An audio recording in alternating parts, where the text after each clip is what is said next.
that in a small fraction of trials, 8.3%, animals had been allowed to complete trials in which their gaze briefly left the fixation window. These trials were excluded from our neuron choice analyses.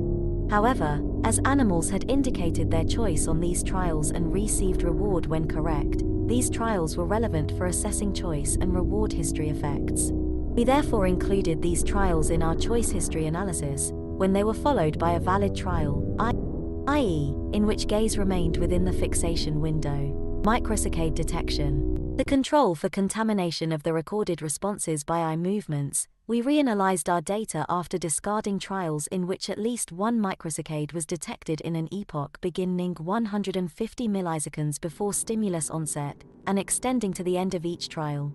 Microsaccade detection was performed using a method based on the study by Horwitz and Albright. Brief, we smoothed the eye position time series with a Gaussian filter kernel, SD6 milliseconds, and computed its derivative. A microsaccade was defined as an event with velocity of 10 degrees per second lasting for at least 8 milliseconds. The vast majority of detected events, 99%, had an amplitude 0.1 degrees. Previous work suggests that 90% of the events of this amplitude detected with video tracking are true microsaccades. To ensure we could still detect a relationship between neuronal responses and choice in the remaining trials, we required that the session still contained at least 10 trials of each choice for each stimulus, and at least 40 trials in total. These criteria left us with 41 sessions of data for the CP analysis, 27 sessions for the V1 population analysis, and 28 for the V4 population analysis, with an average of 72.328.2 trials used per session. We compared the results of analyzing trials without microsaccades with analyses performed on an equal number of trials containing microsaccades, to ensure equal statistical power for the two analyses. Statistical analyses. All indications of variability are SDS, unless otherwise indicated. Trained 2 male macaque monkeys to perform a fine orientation discrimination task. We presented a sinusoidal drifting grating in the parafoveal visual field for 200 milliseconds, beginning 200 milliseconds after the establishment of fixation. Two choice targets appeared 200 milliseconds after stimulus offset. The animal indicated its decision by making a saccade to one of the targets. Correct choices, upward saccades for stimuli 45 degrees. Termed vertical choices, and downward for stimuli 45 degrees, termed horizontal choices, were rewarded with a drop of liquid. Trials in which the stimulus orientation was 45 degrees were rewarded randomly. Both animals became expert at the task, as illustrated with the psychometric function for a sample session. To quantify the animal's performance, we measured the bias, threshold and lapse rate for each session. Average, thresholds were 3-5 degree, biases were negligible, lapse rates were 1%. While animals performed the task, we recorded from neuronal populations in V1 and V4 using two 48-channel arrays. After completing recordings in the left hemisphere of one of the animals, monkey 1L, we retrained him to perform the task in left visual hemifield and implanted the right hemisphere, building 3 datasets. The spatial RFs of the recorded V1 and V4 populations in all 3 cases were overlapping. We chose the size, position of the behavioral stimuli to cover the RFs of the majority of the recorded units. In one case, the yield of V1 neurons was small, and, additionally, the stimulus was not well placed in the RF of these neurons. This V1 dataset was thus excluded. In total, we recorded from 891 V1 units and 1957 V4 units, of which 385 V1 units and 568 V4 units met our inclusion criterion. Term units refers to well-isolated single units, 26% of units, having a signal-to-noise ratio 3.5, to multi-unit clusters consisting of waveforms from several neurons. We found no notable differences between results for single units and multi-units, and thus considered the two types of recording together. Behavioral stimuli evoked measurable firing rates in the analyzed units, but because stimuli were not tailored to each cell's preference, these rates were modest. Neuronal responses had low trial-to-trial variability, with phenofactors close to 1 in both V1 and V4. Byte count correlations, slightly higher between pairs of neurons in the same cortical area, V1, 0.0230.152, V4, V4, 0.0090.146, than for interareal pairs, 0.0050.142. Determine whether the recorded units encode a choice-related signal. We computed CP for each unit, using spike counts measured 0-250 milliseconds after stimulus onset, extending slightly beyond the 200 milliseconds stimulus presentation to account for neuronal response latency. CP measures the degree to which an ideal observer would be able to predict the animal's choices on a given trial, using the observed spike count. A CP of 0.5 indicates chance performance.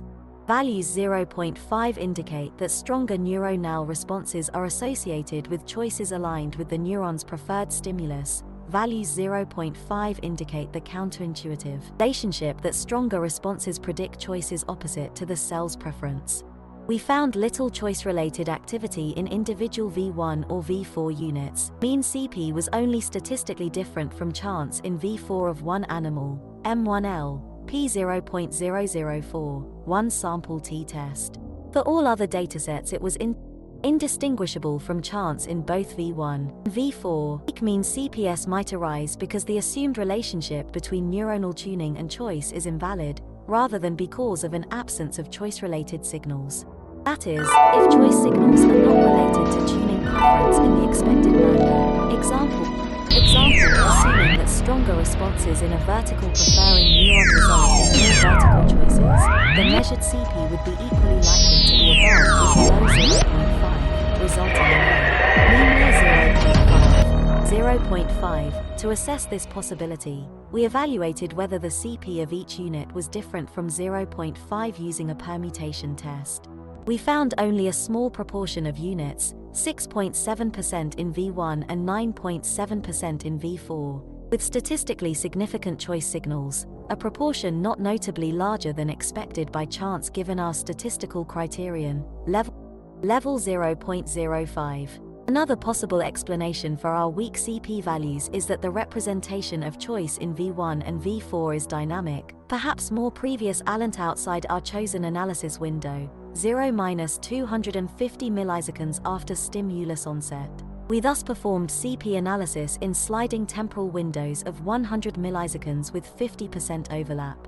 This analysis revealed significant CP in V4 during the epoch between stimulus offset and the appearance of the choice targets. During these epochs, we also observed more neurons with significant CP values, with a peak of 23.6% for the 250-350 milliseconds epoch in M1L. We found no significant choice signal in V1 of either animal. In any epoch, mean values between 0.49 and 0.51. Percentage of significant cases varied from 2.4 to 9.0%. Thus, there is choice-related information in some V4 cells, but it occurs in the epoch between stimulus offset and the appearance of the choice targets. Finally, we considered that the choice signals in our recordings might be weak because we analyzed all responsive neurons provided by the array and had each animal perform an identical task in all sessions. Our approach provided many neurons whose functional properties, namely, orientation, tuning preference, and selectivity, were largely irrelevant for the task. Because choice signals are often found to be strongest in neurons with greatest sensitivity for task stimuli, the inclusion of many task-irrelevant neurons could result in weaker choice signals in our data. To test this possibility, we assessed the relationship between the threshold of each unit for the behavioral irrelevant stimulus orientations, the inverse of sensitivity, and the strength of the choice signal. We first calculated a neurometric function for each unit. Specifically, we measured the discriminability between responses to the 45 degrees stimulus and those to each of the other behavioral stimuli, except the 0 degrees and 90 degrees orientations, using ROC analysis. We then defined neuronal threshold as the SD of a cumulative Gaussian fit to these discriminability values. As expected, given that the behavioral stimuli were not adjusted to match neuronal preferences, the mean threshold was high in both V1, 108.987.9 degrees, N385, and V4, 103.184.7 degrees, N568. To assess whether neurons sensitive to variations in orientation near 45 degrees carried stronger choice signals, we compared CP values in neurons with low and high thresholds. We quantified choice in formation as the deviation of neuronal CP from 0.5, termed here ABCP, to capture the strength of choice signals, without assuming a relationship to stimulus preference. During stimulus presentation, 200 milliseconds after stimulus onset, the mean ABCP for neurons with higher threshold, 50 degrees, V1, 0.038 0.029, and 255, V4, 0.038 0.031, and 318, was not different from those with lower threshold, 50 degrees, V1, 0.038 0.028, and 130, V4, 0.041 0.029, and 187, P0.1 for both comparisons, rank sum test.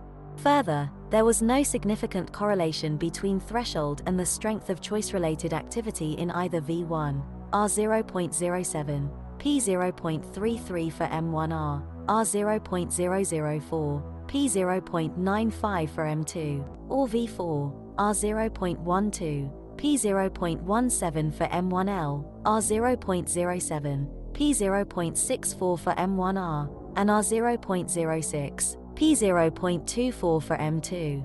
In the epoch after stimulus offset, 200–400 milliseconds, when choice signals were most evident, the mean ABCP was slightly larger for neurons with low, 50 degrees, V1, 0.045 0.035, and 255, V4, 0.047 0.036, and 187, than high threshold, 50 degrees, V1, 0.035 0.028, and 255, V4, 0.047 0.036, and 381, P, V1, 0.03, P, V4, 0.03, rank sum test. There was a strong correlation between these two variables in V4 of one animal, the remaining cases showing no relationship, P0.06 for remaining cases. We conclude that V4 contains stronger choice signals than V1, and that these signals are slightly more robust in neurons that have a lower threshold for task stimuli. Choice signals are most evident late in the trial, in the epoch between stimulus offset and the appearance of the targets used to report the decision. We next leveraged our simultaneous recordings to investigate the relationship between the animal's decisions and the responses of small neuronal populations in V1 and V4. Specifically, we attempted to predict the animal's choices on a trial-by-trial basis using a regularized, logistic regression model fit to the neural.